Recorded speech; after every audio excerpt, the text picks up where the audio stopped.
حوریہ کی گردن پر بنے سرخ نشانوں پر انگلی ٹریس کرتے غمگین لہجے میں کہا تو حوریہ نے بے ساختہ سر نفی میں لایا تھا۔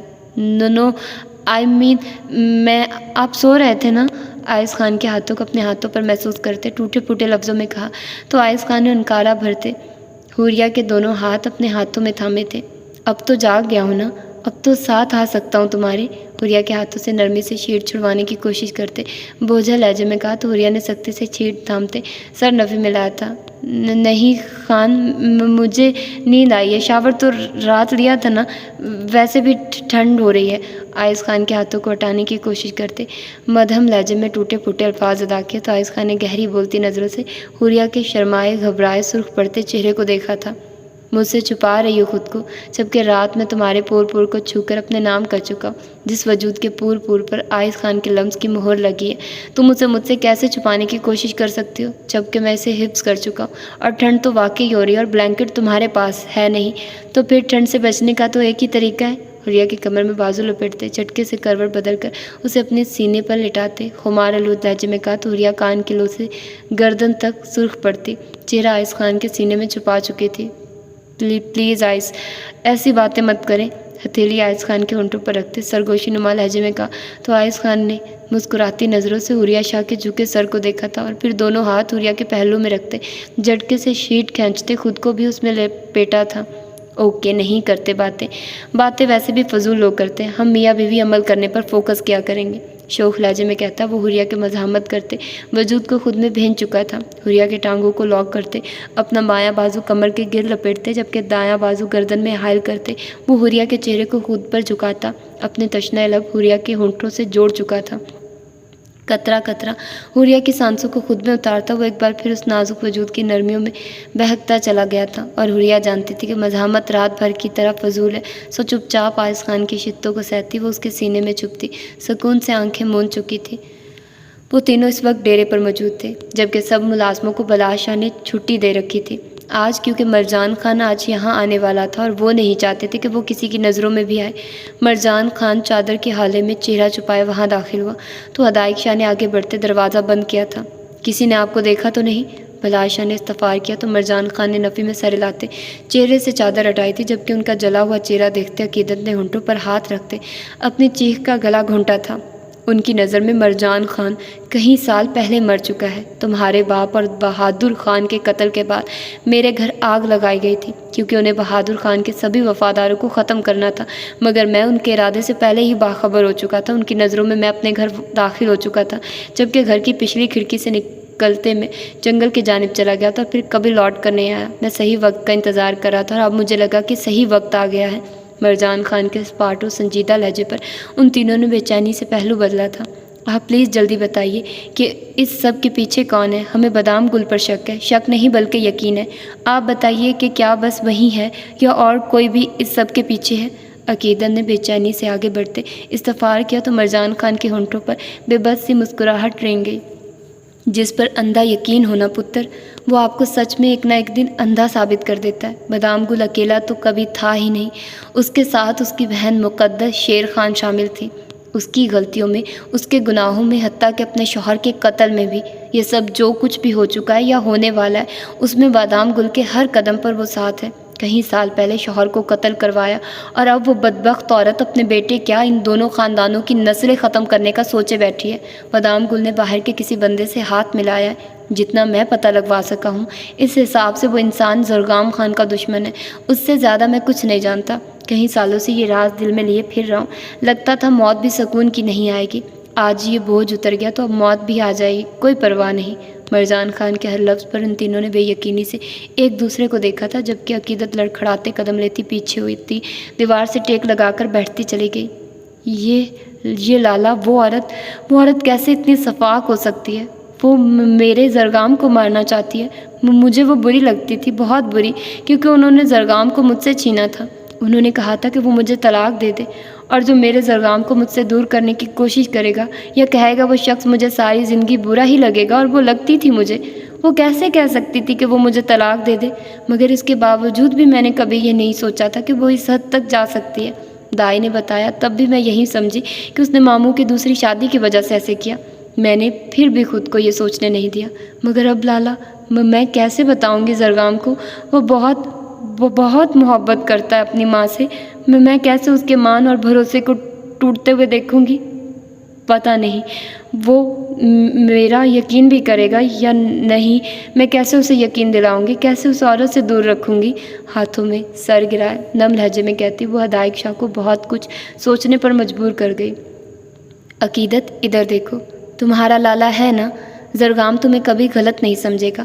ہم جانتے ہیں وہ اس کی ماں ہے اور وہ بہت محبت کرتا ہے، لیکن ہم ایسے ہی منہ اٹھا کر اس کے سامنے جا کر اس کی ماں کو گناہ گار نہیں کہنے والے۔ سب سے پہلے ہمیں شادی کے لیے ان کی گئی سازش کو ناکام کرنا ہے، پھر ثبوتوں کے ساتھ زرگام خان کے سامنے جانا ہے اور مقدس بیگم کو اس حد تک مجبور کر دینا ہے کہ وہ اپنے جرم کا اعتراف اپنے منہ سے کرے، وہ بھی سب کے سامنے۔ اور یقین رکھو ہم زرگام خان کو ٹوٹنے نہیں دیں گے، ہمارے ہوتے بھلا ایسا ہو سکتا ہے۔ مت بھولو کہ وہ صرف میرا سالہ نہیں، بھائی بھی، اور کسی زمانے میں جگری یار بھی تھا اور اب بھی ہے۔ وہ عورت صرف ہماری گناہ گار ہوتی تو شاید ہم زرگام کی خاطر صبر کر لیتے، اس بات کو دلوں میں دفن کر کے انصاف خدا کی ذات پر چھوڑ دیتے، مگر وہ سب سے بڑی دشمن ہی اپنے بیٹے کی ہے، اور زرگام خان کو اس عورت کے شر سے بچانے کے لیے اس کی حقیقت سامنے لانا ضروری ہے۔ نرم لہجے میں کہتے سالہ والی بات شوخ لہجے میں کہتے عقیدت کی ناک دبائی تو عقیدت نے آنسو صاف کرتے گھور کر حدائق شاہ کو دیکھا تھا۔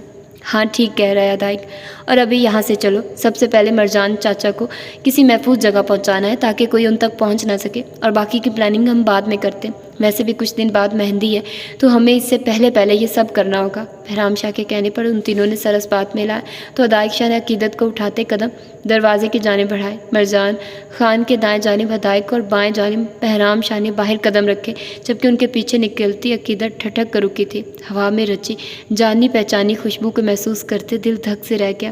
بے چینی سے اطراف میں نظریں گھمائی تھی کہ تبھی حدائق شاہ کے پکارنے پر وہ سر جھٹکتی آگے بڑھی تھی۔ یہ کیا بدتمیزی ہے بلاج؟ سمرین بیگم نے کمرے میں داخل ہوتے سخت لہجے میں کہا تو بلاج شاہ نے ناسمجھی سے انہیں دیکھا تھا۔ کیا ہوا اماں سائیں، کیا بدتمیزی کی ہے میں نے؟ اسٹڈی ٹیبل پر فائل رکھتے وہ ناسمجھی سے انہیں دیکھتا سامنے آ کر کھڑا ہوا تھا۔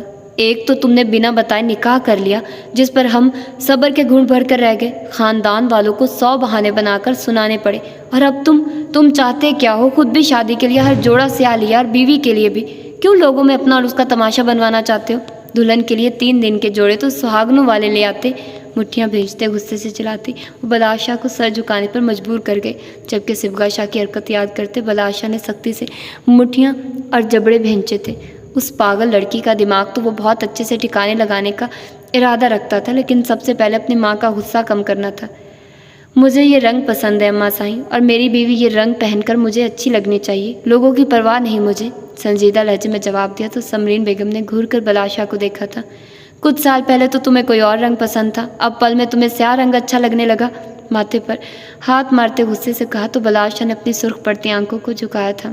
پسند کا کیا ہے اماں سائیں، بدلتی رہتی ہے، میری بھی چہرے کا رخ پھیرتے اسپاٹ لہجے میں جواب دیتے آخری بات ادھوری چھوڑتے جبڑے بھینچے تھے جس پر سمرین بیگم نے چونک کر بلاج شاہ کی پشت کو دیکھا تھا۔ آپ فکر مت کریں، آرڈر کر دیتا ہوں نئے جوڑے آپ کی بہو کے لیے، اور ابھی مجھے کچھ ضروری کام کرنا ہے، مجھے ڈسٹرب نہ کیا کر جائے۔ قدم اسٹڈی ٹیبل کی جانب بڑھاتے اسپاٹ لہجے میں کہا تو سمرین بیگم نے کچھ کہنے کے لیے لب واہ کیے تھے، مگر پھر خاموش ہوتی سمجھنے کے انداز میں سر ہلایا۔ ٹھیک ہے کر دو، اور میری بہو ہونے سے پہلے تمہاری بیوی ہے، کہو اپنی بیوی کے لیے کر دیتا ہوں۔ واپس پلٹتے مسکرا کر کہتی بلاج شاہ کو چونکنے پر مجبور کر کے وہ جو اپنی سوچوں میں ڈوب رہا تھا ان کی بات پر گردن ترچھی کرتے انہیں دروازہ بند کر کے باہر جاتے دیکھا تھا۔ جبکہ کچھ دن پہلے شاپنگ کرنے کے مناظر آنکھوں کے سامنے گھومے تو بلاج شاہ نے کرسی پر ڈھہنے کے انداز میں بیٹھے اپنا سر ہاتھوں میں گرایا تھا۔ وہ بہرام شاہ کو کسی بھی طرح کا شک نہیں ہونے دینا چاہتا تھا، اس لیے ضبط کے لاکھ پیرے بٹھاتے وہ حوریہ شاہ کو ایک نظر اٹھا کر نہ دیکھ سکا۔ بلاج شاہ اس کی موجودگی میں ایسے ہو گیا جیسے وہ وہاں تھی ہی نہیں، مگر جب آئس خان اس کا ہاتھ تھامتے اٹھا تھا تو بلاج شاہ کی نظریں بے ساختہ اس کی جانب اٹھی تھی۔ ایک لمحے کا کھیل تھا اور بلاج شاہ اسے ایک لمحے میں قید ہوتا ماضی میں گم ہوتا گیا تھا۔ وہ نظر میں رکھ کر نظر انداز کرنے والوں میں سے تھا، وہ ماضی کے سامنے کھڑا ہوتا خود کے ضبط کا امتحان لینے والوں میں سے تھا۔ لوگ سمجھتے تھے وہ آگے بڑھ گیا، اسے کچھ یاد نہیں، اور وہ ایسا اس لیے سمجھتے تھے کہ بلاج شاہ اپنے ہر عمل سے انہیں یہ سمجھنے پر مجبور کر دیتا تھا۔ مگر حقیقت کیا تھی صرف وہ جانتا تھا۔ اس کے دل میں آج بھی وہ پہلی محبت کی یادیں اس کی غلطی کے بوجھ تلے دفن تھی۔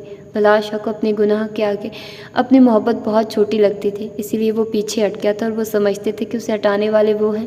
اس کے دل نے محبوب کی چاہت کی بجائے اپنے گناہ کی معافی کو اہمیت دی تھی۔ وہ اسے حاصل کر بھی لیتا تو ساری عمر سر نہ اٹھا پاتا، شوہر ہونے کا حق یا مان نہ جتا پاتا، یا پھر وہ حوریہ شاہ کی آنکھوں میں اپنے لیے نفرت نہیں دیکھنا چاہتا تھا۔ اور وہ یہ بھی جانتا تھا کہ حوریہ چاہتی ہے کہ وہ صبغہ کو اپنا لے، اور پھر بلاشا نے یہی کیا تھا۔ وہ اس جنونی لڑکی کی محبت سے واقف تھا، ہر طریقے سے اسے دھتکار چکا تھا، کیونکہ جس آگ میں وہ جل رہا تھا وہ نہیں چاہتا تھا کہ وہ بھی جلے، اور پھر اس کا ضبط جواب دے گیا۔ وہ اسے اس کی ضد کی وجہ سے زندگی میں شامل کر چکا تھا۔ وہ بہت کوشش کرتا تھا کہ اب صبغہ کو تکلیف نہ دے، محبت نہیں دے سکتا تو ایسا سلوک بھی نہ کرے، مگر جب جب وہ سامنے آتی تھی تو بلاشا کو اپنا ماضی یاد آتا تھا۔ یہ بات دل میں آگ لگا دیتی تھی کہ یہ لڑکی بلاشا کی ناکام محبت سے واقف ہے، وہ بلاشا کی بے بسی سے واقف ہے، اور پھر خود پر لاکھ ضبط کرنے کے باوجود وہ اپنے سینے میں جلتی آگ میں اسے بھی لپیٹ لیتا تھا۔ وہ ماضی کی مار مرتا تھا تو صبغہ شاہ کو اپنے لفظوں کی مار مارتا تھا۔ دونوں مر رہے تھے، ایک محبت کھو دینے کے غم میں اور دوسرا محبت کو پانے کی کوشش میں۔ دونوں ایک جیسے تھے، ایک محبت کھو جانے کی آگ میں جل رہا تھا تو دوسرا محبت کو اپنے نام کر لینے کی آگ میں، اور دونوں ہی انجام میں سے بے خبر تھے، جبکہ قسمت دور کھڑی ان دونوں کی بے بسی کو خاموش نظروں سے دیکھتی مسکرا رہی تھی۔ تو فائنلی میرا جو PDF میرے پاس تھا منیارم کا، وہ کمپلیٹ ہو چکا ہے، اور اب میرے پاس اس کی کوئی ایپیسوڈ نہیں ہے۔ ہوپ سو کہ اس کی فیس بک پر ایپیسوڈز موجود ہوں، لیکن ابھی اس کو سٹارٹ کرنے کا میرا ارادہ نہیں ہے۔ میں دیکھوں گی، اگر ہوئی تو پھر میں سٹارٹ کروں گی، ٹھیک ہے۔ تو اب تک جتنی بھی آپ نے ایپیسوڈز سنی ہیں یہ ساری PDF میں تھی اور میں نے کمپلیٹ کر دی ہیں، اور آئندہ مجھے آپ لوگوں نے تنگ نہیں کرنا۔ میں آلریڈی بہت تنگ آ چکی ہوں، تو گرمی بہت زیادہ، ریکارڈنگ کرنے کے لیے مجھے پنکھا آن نہیں کرنا ہوتا کیونکہ آواز آتی ہے پنکھے کی، تو میں پنکھا بند کر دیتی ہوں، اور گرمی میں بیٹھ کر ریکارڈنگ کرنا اور ایک سائڈ پر جا کر ریکارڈنگ کرنا اور یونیورسٹی میں ایک ایسا ایریا ڈھونڈنا، یہ بہت مشکل کام ہے، آپ لوگ نہیں سمجھ سکتے۔ تو بس تھوڑا سا انڈرسٹینڈ کر لیا کریں کہ میرے لیے اب تھوڑا سا مشکل ہو گیا لانگ ایپیسوڈز پرووائڈ کرنا۔ پہلے کی بات اور تھی کہ پہلے تھوڑی سی ٹھنڈ ہوتی تھی، سردی ہوتی تھی، آپ کہیں بھی بیٹھ کر لیتے تھے، لیکن اب کسی بھی قید خانے میں آپ نہیں بیٹھ سکتے کہ گرمی حد سے زیادہ ہے، اور مجھے تو گرمی ہوتی بھی بہت زیادہ ہے۔ تو میں اس طرح سے وہ نہیں کر سکتی، اتنی زیادہ ریکارڈنگ نہیں کر سکتی ایک ساتھ، اور میں جتنی کر رہی ہوں، جتنی کوشش کر سکتی ہوں میں وہ کر رہی ہوں، اور ہوپ سو کہ آپ اس سے سیٹسفائیڈ ہوں گے۔ تو ملتے ہیں اب انشاءاللہ اس کی اگلی ایپیسوڈ میں، جو کبھی مجھے ملی تو میں آپ لوگوں کو پرووائڈ کروں گی۔ تو تب تک اپنا ڈھیر سارا خیال رکھیے گا، مجھے دعا میں یاد رکھیے گا۔ ٹل دین، اللہ حافظ۔ آج مہندی تھی، جس کے لیے خان حویلی اور شاہ حویلی کو دلہنوں کی طرح سجا دیا گیا تھا، جبکہ دونوں خاندان کے مرد حضرات کے لیے بہرام نے ڈیرے پر انتظامات کیے تھے۔ اس کا کہنا تھا کہ گاؤں کی عورتیں بھی آ جا رہی ہیں، حویلی تو مردان خانے کے دروازے بھی حویلی کے اندرونی حصے کی جانب کھول دینے چاہیے، اور مردوں کے لیے ڈیرا ٹھیک رہے گا، جس پر کسی کو کوئی اعتراض نہیں تھا۔ اور یہاں خان حویلی میں عقیدت اور حوریہ صبح سے گھن چکر بنی ہوئی تھی۔ وہ دونوں بلائی سی کبھی کچن میں ہوتی، کبھی باہر لان میں، اور کبھی مہمانوں کو دیکھ رہی ہوتی، جبکہ آنکھیں تو چاروں طرف اپنے سر پھرے خانوں کو ڈھونڈ رہی تھی جو کہ اتنے دنوں سے حویلی سے غائب تھے۔ پہلے تو حوریہ آئس خان کی معنی خیز نظروں سے بچ جانے پر کافی خوش تھی، مگر اب اتنے دن ہو گئے تھے اسے دیکھے ہوئے کہ دل بری طرح بے چین ہو رہا تھا۔ وہ اس دن صبح بن بتایا گیا تھا اور ابھی تک واپس نہیں آیا تھا، اور نہ کوئی رابطہ کیا تھا۔ حوریہ نے ہی دل کے ہاتھوں مجبور ہو کر کال کی تھی، جسے کاٹ کر آئس خان نے میسج کیا تھا کہ وہ مہندی والے دن آ جائے گا، جس کا حوریہ نے غصے میں جواب دینا ضروری نہیں سمجھا تھا۔ اور آج مہندی کا دن بھی آ گیا تھا، سب مہمان آ گئے تھے، اگر نہیں آئے تھے تو وہ دونوں نہیں آئے تھے۔ گولڈن رنگ کی بڑی تھال میں گلاب کے پھولوں کی پتیاں رکھ کر ان پر دیے رکھتے حوریہ نے تھکی سے سانس لیتے ایک نظر موبائل کی اسکرین کو دیکھا تھا، مگر وہاں کوئی میسج یا کال نہ دیکھ آنکھوں میں درائی نمی کو بامشکل پیچھے دھکیلا تھا۔ جبکہ کچن میں داخل ہوتی مبین بیگم نے خاموش نظروں سے حوریہ شاہ کے سوگوار حسن کو دیکھتے سر جھٹکا تھا۔ ان کا شادی میں شرکت کرنے کا کوئی ارادہ نہیں تھا، مگر آئس خان نے ان کے لیے ڈرائیور اور گارڈ بھیج دیے تھے اور مبین بیگم کو میسج کر کے حویلی آنے کا کہا تھا۔ نہ آنے کی صورت پر وہ ناراضگی کا کہہ کر انہیں مجبور کر چکا تھا۔ تم ابھی تک تیار نہیں ہوئی، جاؤ جا کر تیار ہو جاؤ، مہندی کی رسم شروع ہونے والی ہے اور پھر شاہ حویلی سے بھی وہ لوگ مہندی لے کر پہنچنے والے ہوں گے۔ مبین بیگم نے ڈپنے والے انداز میں کہا تو حوریہ نے حیرت سے انہیں دیکھا تھا، مگر کوئی جواب دیے بغیر مسکرا کر سر اسبات میں لاتی وہ تھال ملازموں کے حوالے کر چکی تھی۔ میں بس جا ہی رہی تھی، باقی سب کام ہو گیا، آپ ایک بار دیکھ کر تسلی کر لیجئے گا۔ کچن میں ارد گرد نگاہ دوڑاتے نرم لہجے میں کہا تو مبین بیگم نے سر اسبات میں ہلایا تو حوریہ نے قدم باہر کی جانب بڑھائے۔ بڑی بی بی جی، وہ سردار آ گئے ہیں، کمرے کی طرف گئے ہیں۔ اسٹور روم سے سامان نکلواتی عقیدت کو ملازمہ نے آ کر بتایا تو عقیدت کے دل نے بے ساختہ بیٹ مس کی تھی۔ اداس چہرے پر پل میں دنیا جہاں کے رنگ کھلے تھے۔ اچھا سنو، یہ چینی اور شکر وغیرہ ڈبوں میں ڈال کر دھیان سے لے کر جانا، پانی وغیرہ نہ گرا دینا، اور باقی جو بھی مسالے وغیرہ استعمال ہونے ایک دن کے استعمال کے حساب سے نکالنا۔ کچن میں پہلے جگہ نہیں تھی تو ایسے بکھرا بکھرا رہے گا، ضرورت کا سامان نکال کر لے جانا، اور جب کسی اور چیز کی ضرورت ہو تب رشیدہ کے ساتھ آ کر یہاں سے نکال لینا۔ چابی ملازمہ کے حوالے کرتے ہدایت دیتے ہوئے کہا اور ایک نظر سب سامان ڈب پر ڈال کر تسلی کرتے وہ جھٹکے سے پلٹتی تیز قدموں سے اپنے کمرے کی جانب بڑھی تھی۔ دروازے کے ہینڈل پر ہاتھ رکھتے گہری سانس لیتے خود پر قابو پایا تھا، تھک تھک کرتے دل کو بامشکل سنبھالتے دروازہ کھولتے عقیدت کمرے میں داخل ہوئی تو نظریں بیڈ کے بیچوں بیچ اوندھے منہ پاؤں زمین پر لٹکائے نیوی بلو سلوٹ زدہ شلوار کرتا پہنے زرغام خان کے وجود پر گئی تو دل نے بے ساختہ بیٹ مس کی تھی۔ دروازہ بند کرتے چھوٹے چھوٹے قدم لیتی وہ بیڈ کے دائیں جانب زرغام خان کے قدموں کے قریب آ کر بیٹھی تھی۔ کچھ پل خاموش نظروں سے زرغام خان کو دیکھتے، نظریں گھنے بالوں سے سرکتے زرغام خان کے دائیں ہاتھ پر رکی تھی۔ آگے کچھ سرکتے ہاتھ بڑھا کر زرغام خان کے ہاتھ کی رگوں پر انگلی پھیری تو زرغام خان کے وجود میں جنبش پیدا ہوئی۔ اتنے دن سے کہاں تھے خان؟ بیڈ پر دھرے زرغام خان کے ہاتھ پر اپنا ہاتھ رکھتے انگلیوں میں انگلیاں الجھاتے سخت لہجے میں استفسار کیا، مگر لاکھ ضبط کرتے بھی وہ اپنے لہجے میں گھلتی نمی کو محسوس کر کے عقیدت نے سختی سے ہونٹ بھینچے تھے۔ بے سکونی میں کمرے کی خاموش فضا میں زرغام خان کی نیند میں ڈوبی آواز گونجی تو عقیدت نے آگے بڑھتے اپنا سر زرغام خان کی پشت سے ٹکایا تھا اور اب ہونٹ کا کنارہ دانتوں تلے دبائے سرگوشی نما لہجے میں کہا، جبکہ کمرے میں پھیلی خاموشی میں گھڑی کے ٹک ٹک کی آواز عقیدت شاہ کو بری طرح چبھنے لگی۔ وجود کا پور زرغام خان جواب کے لیے بے چین ہوا تھا۔ سکون میں، زندگی کے بہت قریب، ٹھہرے لہجے میں جواب دیتے بائیں ہاتھ کو پیچھے لے جا کر عقیدت کی کمر پر رکھتے نرمی سے کروٹ بدلی، ہاتھ بڑھا کر تکیہ سر کے نیچے کرتے سمندر سی نیلی آنکھوں میں نرمی لیے خود پر جھکی عقیدت شاہ کو دیکھتے دایاں ہاتھ بڑھا کر نرمی سے گال کو چھوا تھا۔ کاٹن کے سادہ پرنٹڈ سوٹ پہنے، بالوں کا رف چوڑا بنائے، چہرے پر لائٹ میک اپ کیے اور سبز نگینوں جیسی آنکھوں میں شکوے لیے وہ زرغام خان کو اپنی روح میں اترتی محسوس ہوئی تھی۔ انابی ہونٹوں پر آسودہ مسکراہٹ سجائے گال پر دھرے ہاتھ کو سرکاتے عقیدت کے بالوں کو کان کے پیچھے اڑسا تھا۔ خان، تم ٹھیک ہو؟ زرغام خان کی گہری نیلی آنکھوں میں جھانکتے نرم لہجے میں استفسار کیا تو زرغام خان نے مسکرا کر سر اسبات میں ہلایا۔ بالکل ٹھیک نہیں بھی تھا تو اب ہوں۔ زرغام خان کے جواب پر عقیدت نے خاموش نظروں سے اسے دیکھا تھا، پھر گہری سانس لیتے وہ اٹھ کر بیٹھی تھی۔ اگر ٹھیک ہو اور بالکل ٹھیک ہو تو یہ بھی یاد ہوگا کہ آج گھر پر مہندی ہے۔ آپ جناب اتنے دن بعد گھر تشریف لے ہی آئے ہیں تو اب کمرے سے نکلنے کی زحمت کر کے انتظامات دیکھ لیں، انتظامات کے ساتھ اپنے بیٹے کو بھی دیکھ لیں جو اپنے لالا کی حویلی نہ آنے کی وجہ سے منہ پھلائے ڈیرے پر بیٹھا ہوا ہے اور تیار ہونے سے بھی منع کر چکا ہے۔ اس وقت وہ زرغام سے اس رات کے حوالے سے کوئی سوال نہیں کرنا چاہتی تھی۔ وہ جانتی تھی کہ اس دن وہاں زرغام ہی تھا، مگر وہ یہ بھی جانتی تھی کہ وہ سب سننے کے بعد وہ کس تکلیف سے گزرا ہوگا، کس حیثیت سے گزرا ہوگا کہ اپنی تکلیف کو چھپانے کی خاطر وہ اتنے دن سے حویلی نہیں آیا تھا، اور اب وہ کوئی بھی اس طرح کی بات نہیں کرنا چاہتی تھی جس سے اس کے خان کو کوئی تکلیف ہو۔ اسی لیے وہ ان باتوں کو نظر انداز کرتی زرغام خان کو گھورتے ہوئے ارمغان خان کے بارے میں بتانے لگی تو کمرے کی فضا میں زرغام خان کا دلکش مدھم کہکا گونجا تھا۔ تو بیٹے کی ماں بھی تو یہاں موجود تھی نا؟ ایک بیٹا نہیں سنبھال سکتی عقیدت زرغام خان؟ جب اتنے چھوٹے چھوٹے بیٹوں کو سنبھالنا پڑے گا تو وہ کیا بنے گا؟ دونوں ہاتھ گھنے بالوں میں پھرتے اٹھ کر بیٹھتے شوخ لہجے میں کہا تو عقیدت نے گھور کر زرغام خان کو دیکھا تھا۔ میرا دماغ پہلے ہی بہت خراب ہے زرغام، فی الحال چھیڑو مت مجھے، اٹھ کر تیار ہو جاؤ اور جا کر اسے بھی مناؤ۔ تان کچکچا کر کہتے وہ ابھی بیڈ سے نیچے اترتی کہ زرغام خان نے ہاتھ بڑھاتے عقیدت کے بائیں بازو کو تھامتے خود کی طرف جھٹکا دیا کہ وہ بری طرح زرغام خان کے سینے سے ٹکرائی تھی۔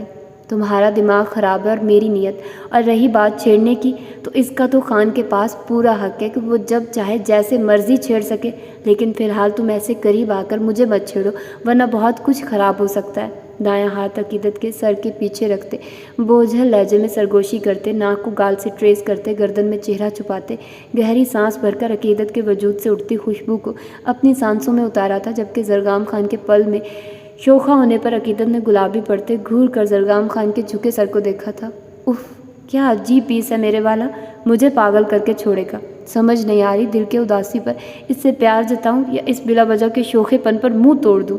خود پر جھکے زرگام خان کو دیکھتے دل ہی دل میں کہتے، آنکھیں میچ کر خود پر ضبط کیا تھا، زرگام تم ہٹو گے یا میں تمہاری حالت خراب کروں؟ اچھا لگے گا کہ تم شادی پر اپنا سوجا ہوا چہرہ چھپاتے پھرو۔ دونوں کندھوں سے تھام کر زرگام خان کو پیچھے کرنے کی کوشش کرتے ہوئے ایک ایک لفظ چبا کر کہا تو زرگام خان نے گردن سے چہرہ نکالتے گھور کر عقیدت کو دیکھا تھا، پھر سر جھٹکتے پیچھے ہوتے بیڈ سے اترا تو عقیدت نے بھی نیچے اتر کر قدم کبڈ کی جانب بڑھائے، زرگام خان کے پہننے کے لیے کپڑے نکال کر بیڈ پر رکھے۔ میں نے تمہیں بہت مس کیا زرگام کی جان، بازو سے تھام کر رخ اپنی جانب کرتے لہجے میں سنجیدگی لیے کہا تو عقیدت نے خاموش نظروں سے زرگام خان کو دیکھا تھا۔ اچھی بات ہے کہ تم نے مس کیا، لیکن میری ایک بات کان کھول کر سن لو خان، میں تمہیں مس نہیں کرنا چاہتی، مجھ سے نہیں ہوتا۔ میرے لیے تمہارے بغیر ایک لمحہ بھی گزارنا بہت تکلیف دہ، مجھے آئندہ کبھی بھی انتظار کی اذیت سے نہ گزارنا، میں اس اذیت کو برداشت نہیں کر سکتی زرگام، مجھے تم اپنے پاس چاہیے ہو، ہمیشہ۔ آئندہ اگر تم مجھے ایسے چھوڑ کر گئے تو یاد رکھنا عقیدت زرگام خانوں میں بہت برا بدلہ لوں گی تم سے۔ انگلی اٹھائے سخت لہجے میں تنبیہ کیا تو زرگام خان نے خاموش نظروں سے دیکھتے سر کو اثبات میں ہلایا تھا، پھر 2 قدم کے فاصلے کو سمیٹتے نرمی سے عقیدت کے ماتھے کو چھوا تھا۔ میری جان نہیں جاؤں گا، نرم لہجے میں کہتے باہوں میں سمیٹا تھا کہ اپنی گردن پر دانتوں کے سخت دباؤ کو محسوس کرتے زرگام خان نے سختی سے ہونٹ بھینچے تھے۔ اب مجھے سب ٹھیک لگ رہا ہے میرا سکون، اب تم فریش ہو سکتے ہو۔ پیچھے ہوتے زرگام خان کی گردن پر دانتوں کے نشان پر انگلی پھیرتے مسکرا کر کہا تو زرگام خان نے نفی میں سر ہلاتے قدم واش روم کی جانب بڑھائے تھے۔ چہرے پر سر تاثرات سجائے وہ شاہ حویلی کے دائیں جانب بنے حصے کی طرف آیا تھا، جہاں اس وقت صبغہ اور ندا بیگم رہائش پذیر تھی۔ جس قدر شاہ حویلی میں اس وقت گہما گہمی تھی، اس قدر ہی حویلی کے اس حصے میں سکوت طاری تھا۔ بھلا شاہ کو یہ خاموشی بری طرح چبھی تھی۔ عجیب پاگل لڑکی ہے، پہلے شادی کے لیے مرے جا رہی تھی اور اب شادی ہو رہی ہے تو بیگم صاحبہ کے مزاج ہی نہیں مل رہے۔ ارد گرد نگاہ دوڑاتے بڑبڑا کر کہتے گردن ترچھی کرتے ملازموں کو سامان رکھنے کا اشارہ کیا۔ کیا عجیب انسان تھا نا، کس قدر انجان بن رہا تھا، سب کچھ تو جانتا تھا کہ شادی کے لیے نہیں، جس شخص سے شادی ہونی تھی اس شخص کے لیے مری جا رہی تھی وہ، اپنے رویے سے اب وہ اسے مار ہی تو رہا تھا۔ دل کی آواز کو بری طرح نظر انداز کرتے وہ تیز قدموں سے صبغہ شاہ کے کمرے کی جانب بڑھا تھا۔ سمرین شاہ کے بار بار کہنے پر مجبور ہوتا وہ صبغہ کے لیے اب نئی شاپنگ کر چکا تھا، اور آج صبح ہی اسے پتہ چلا تھا کہ صبغہ نے مہندی کی رسم میں شامل ہونے سے منع کر دیا ہے۔ ندا بیگم کا کہنا تھا کہ وہ اپنے بابا کو یاد کر کے اداس ہے، اسی وجہ سے انہوں نے ضد نہیں کی۔ جو سامان وہ ملازموں کے ہاتھ بھیجنے کا ارادہ کرتا تھا، صبغہ کے انکار کو سنتا وہ خود دینے آ گیا تھا۔ وہ پہلے ہی تپا ہوا تھا، صبغہ کی یہ حرکت اسے مزید غصہ دلا چکی تھی۔ کمرے کے قریب پہنچتے بے ساختہ ہی قدم رکے تھے۔ یہ شاید زندگی میں پہلی ہی بار تھا کہ وہ صبغہ شاہ کے کمرے میں جانے لگا تھا۔ بند دروازے کے پار جو وجود تھا وہ کبھی بھی بلاش شاہ کے لیے اتنی بھی اہمیت کا حامل نہیں تھا کہ وہ کبھی خود اس کے در تک آتا۔ اگر وہ لڑکی بلاش شاہ کے ماضی سے واقف نہ ہوتی یا اپنی ہٹ دھرم محبت کا بے باکی سے مظاہرہ نہ کرتی تو شاید وہ پیدا ہو کر مر بھی جاتی تو بلاش شاہ کو اس کے وجود سے کوئی سروکار نہ ہوتا، مگر اب وہ وجود صرف ایک وجود نہ رہا تھا، وہ بلاش شاہ کے وجود کا ایک حصہ بن چکا تھا، بلاش شاہ کو خود سے جوڑ چکا تھا، بلاش شاہ کی عزت نام سب کچھ تو اپنے نام کر کے اس کا حقدار بن چکا تھا۔ وہ وجود جو ذرا بھی اہمیت کا حامل نہیں تھا، نہ چاہتے ہوئے بھی بہت اہمیت کا حامل بن چکا تھا، اہمیت بھی اس حد تک کہ بلاش شاہ کو اپنے غصے اور نفرت کا اظہار کرنے کے لیے بھی خود اس کے پاس آنا پڑا تھا۔ سر جھٹکتے دھاڑ سے دروازہ کھولتے وہ اندر داخل ہوا تھا، نظریں کھڑکی سے باہر جمائے دیوار سے سر ٹکائے کھڑی صبغہ شاہ کی پشت سے ٹکرائی تو بلاش شاہ کو اپنے وجود میں عجیب سی بے سکونی محسوس ہوئی۔ ٹائی کی نوٹ ڈھیلی کرتے کوٹ کے بٹن کو کھولتے دونوں ہاتھ جیبوں میں اڑستے وہ کچھ لمحے سیاہ گہری آنکھوں سے صبغہ شاہ کو گھورتا رہا، مگر صبغہ کو ہنوز ویسے ہی کھڑے دیکھ بلاش شاہ سختی سے ہونٹ بھینچے تھے۔ یہ ماتم تو تمہیں کل رات سے شروع کرنا تھا، کیا پریکٹس ابھی سے شروع کر دی ہے؟ صبغہ شاہ کی پشت پر کھڑے ہوتے دایاں ہاتھ دیوار پر ٹکاتے نظریں کھڑکی سے باہر نظر آتے منظر پر ٹکائے طنزیہ لہجے میں کہا تو صبغہ شاہ نے سختی سے آنکھیں میچی تھی۔ تمہیں پتہ ہے بلاج لا علاج مرض کون سا ہے؟ صبغہ کے اسپاٹ لہجے پر بلاج شاہ نے ناسمجھی سے اسے دیکھا تھا، جو طنز کا جواب دینا شاید بھول گئی تھی، جس پر بلاج شاہ کو حیرت ہوئی تھی۔ فار یور کائنڈ انفارمیشن، میں بزنس مین ہوں، مرض اور مریضوں سے میرا دور دور تک کوئی تعلق نہیں۔ ان کیس کہ میں ڈاکٹر ہوتا بھی تو تمہیں جواب دینا ضروری نہ سمجھتا، مگر تم کل میرے پاس مریض بن کے آنا چاہتی ہو تو تمہاری بیماری کو دیکھتے ہوئے میں ڈاکٹر بن کے اچھے سے علاج کر بھی سکتا ہوں۔ بایاں ہاتھ صبغہ کے کندھے پر رکھتے ہوئے کہا تو صبغہ نے گہری سانس بھرتے سر نفی میں ہلایا تھا۔ مجھے لگتا ہے کہ جلد بازی میں فیصلہ کرنا مرد کی فطرت میں ہے۔ اسے اگر کوئی لڑکی پسند آ جائے تو وہ بنا کچھ سوچے سمجھے محبت کا گمان کرنے لگتا ہے، جبکہ وہ محبت ہوتی بھی۔ وہ جو صبغہ شاہ کو خاموشی سے سن رہا تھا آخری لفظوں پر بری طرح تلملایا تھا۔ کب یہ لڑکی کوئی موقع چھوڑتی تھی اس کے زخموں پر نمک چھڑکنے کا؟ ہر بار ہر بات میں کہیں نہ کہیں وہ بلا شاہ کا ماضی سامنے لا کھڑا کرتی تھی، جسے وہ نہ چاہتے ہوئے بھی بھلانے کی کوشش کر رہا تھا۔ تم صبغہ شاہ کیسے میرے ہی سامنے میری محبت کو گمان کہنے کی جرت کر سکتی ہو؟ اس کا بس نہیں چل رہا تھا کہ سامنے کھڑی آفت کی پڑکالا کا دماغ ٹھکانے لگا دے۔ بالکل ویسے ہی بلا شاہ جیسے تم مجھے، یعنی کہ صبغہ بلا شاہ کو ذلیل اور تکلیف دینے کی جرت کر سکتے ہو۔ بلا شاہ کی سرخ پڑتی آنکھوں میں بے خوفی سے آنکھیں ڈالے، دو بدو جواب دیتے سینے پر دونوں بازو تو بلا شاہ نے سخت نظروں سے صبغہ شاہ کو گھورا تھا، جو اپنا ماتم ختم کیے پل میں لڑاکا روپ میں واپس آئی گئی تھی۔ اگر میں تمہیں اب کچھ کہہ نہیں رہا تو اس کا مطلب یہ نہیں کہ میں کچھ کہہ نہیں سکتا۔ اب تمہاری عزت کرنے کی کوشش کر رہا ہوں تو اس لیے نہیں کہ عورت ہو یا میرے خاندان کی عزت، ایک ایک لفظ چبا کر کہتے دائیں ہاتھ سے صبغہ کی تھوڑی تھامتے چہرہ اپنے چہرے کے قریب کیا تو صبغہ شاہ نے بے ساختہ اپنی سانسوں کو روکا تھا۔ صرف اس لیے کہ تمہارے نام کے ساتھ اب بلا شاہ کا نام جڑا ہے۔ بلا شاہ کی بیوی ہر ایک کے لیے قابل عزت اور قابل احترام ہے، خود بلا شاہ کے لیے بھی۔ محبت کا آسرا نہیں دیتا لیکن عزت کا یقین دلاتا ہوں صبغہ بلا شاہ، مگر اس بات کا یقین بھی رکھو کہ اگر کسی دن تمہاری کینچی کی طرح چلتی زبان سے تنگ آ گیا تو عزت میں زبان کاٹ کے فریم کروا کے کمرے میں لگوا دوں گا، کیونکہ بلا شاہ کی بیوی کی زبان ہوگی۔ اتنا احترام تو بنتا ہی ہے کہ کٹ بھی جائے تو احتراماً دیوار کی زینت بنی رہے۔ وہ جو بلا شاہ کے ہونٹوں سے ادا ہوتے ایک ایک لفظ کو دل میں اترتا محسوس کر رہی تھی، آخر میں بری طرح تلملائی تھی۔ میرا دماغ خراب تھا بلا شاہ جو تم سے محبت کر بیٹھی۔ بلا شاہ کے سینے پر مکے برساتے دانت کچکچا کر کہا تو بلا شاہ نے سنجیدہ نظروں سے صبغہ شاہ کو دیکھا تھا۔ دل نہ جانے کیوں بے چین ہوا تھا، ایک لمحے کو سانس لینا مشکل ہوا، مگر وہ خود کو سنبھال چکا تھا۔ تمہاری محبت دماغ کا مسئلہ ہوگی صبغہ شاہ، میرا دل کا معاملہ تھا، اور دل پر کب کسی کا اختیار ہوا ہے؟ میرا تجربہ کہتا ہے لوگ بہت ناشکرے ہوتے ہیں، پہلے رب سے دعائیں کرتے ہیں کہ یہ چیز ہمیں مل جائے، خاص کر تمہارے جیسے، ہمیں محبت مل جائے، چاہے وہ محبت کرے نہ کرے اس کا ساتھ کافی ہوگا، مگر جب ساتھ مل جاتا ہے تب تم لوگوں کی خواہشات کی حدود بڑھنے لگ جاتی ہے، پھر ساتھ ناکافی ہو جاتا ہے، پھر محبت بھی چاہیے ہوتی اور پرواہ بھی۔